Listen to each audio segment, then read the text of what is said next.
وبكده يكون الفائز معانا النهارده هو اختار مين؟ ايوه مين؟ اختار فين؟ مين؟ اختار مين؟ ايه؟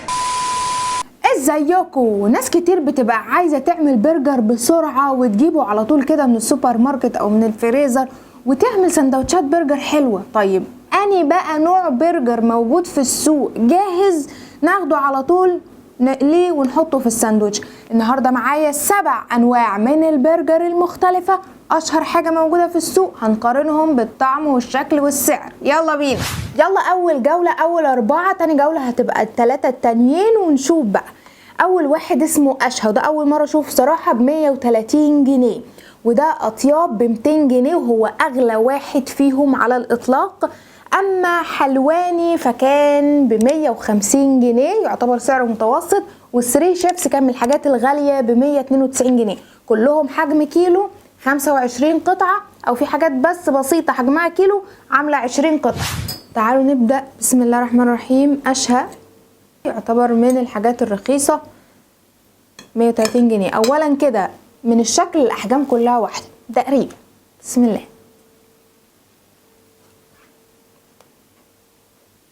توابل فيه كويسه، بس تحس ان البرغل او البصل او الحاجه غير اللحمه طاغيه قوي. تعالوا نشوف اطياب كده، وده اغلى واحد.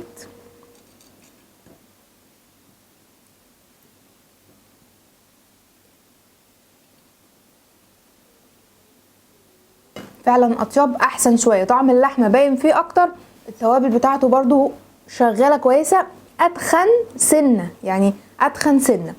طيب ده مين؟ ده حلواني بقى. حلواني بقى اللي هو الاشهر على الاطلاق. حلواني برضو ايه سعره متوسط، 150 جنيه.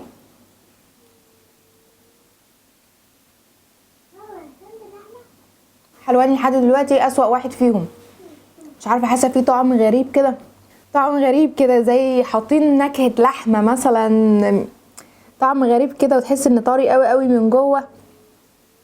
برضو في ملمس زي الدقيق كده. لحد دلوقتي اطيب هو احسن واحد. تعالوا نشوف ثري شيفس، مع ان الحته بتاعته كانت قبل التسويه كانت تخينه، معرفش ايه اللي جرالها بعد التسويه.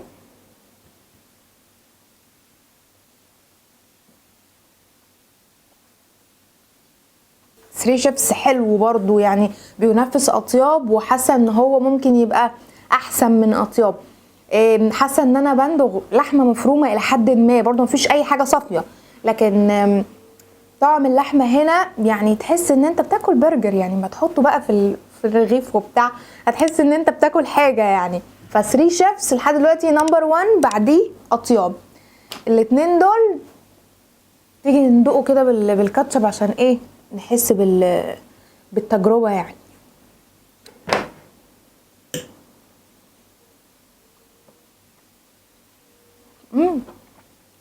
معقول ثري شيفس برضو. طب واطياب بقى، شويه مستردة دي.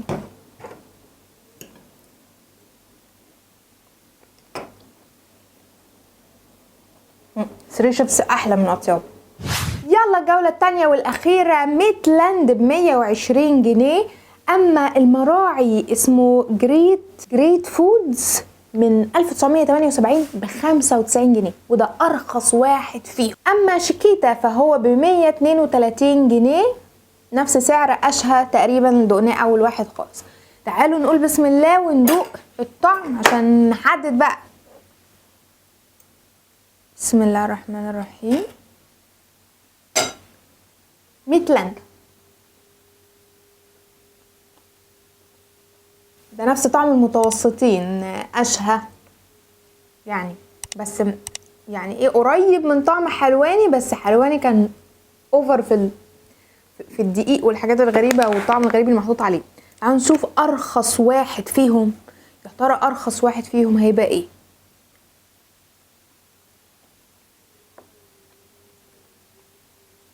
هو مش وحش قوي، ما ينفعش، بس مش حلو يعني تحس انه عامل زي حلواني كده بالظبط، مع ان حلواني 150 جنيه وده ب95 جنيه. لو انا هختار بينهم اختار ب95 صراحه، بس هو برضو تحس انك بتاكل عيش مبلول كده، يعني متطعم بشويه توابل، ما فيهوش ريحه اللحمه خالص.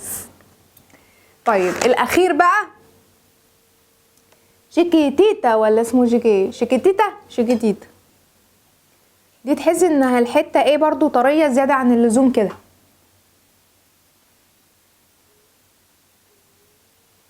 شيكيتيتا ده حلواني بالظبط برضو، مش حلو يعني، تحس ان هو طري قوي كده زي كانه فيه دقيق كتير.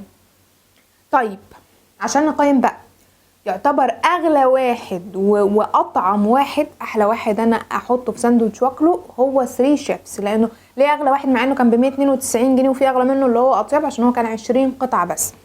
اغلى واحد واحلى واحد هو 3 شيفس. اوحش 3 بالنسبه لي كانوا حلواني والمراعي وشيكيتيتا، دول اوحش 3 متوسطين اللي هو لا منك بتاكل حاجه حلوه ولا منك بتاكل حاجه في المتوسط كده، كان اللي هي ميتلاند واشهى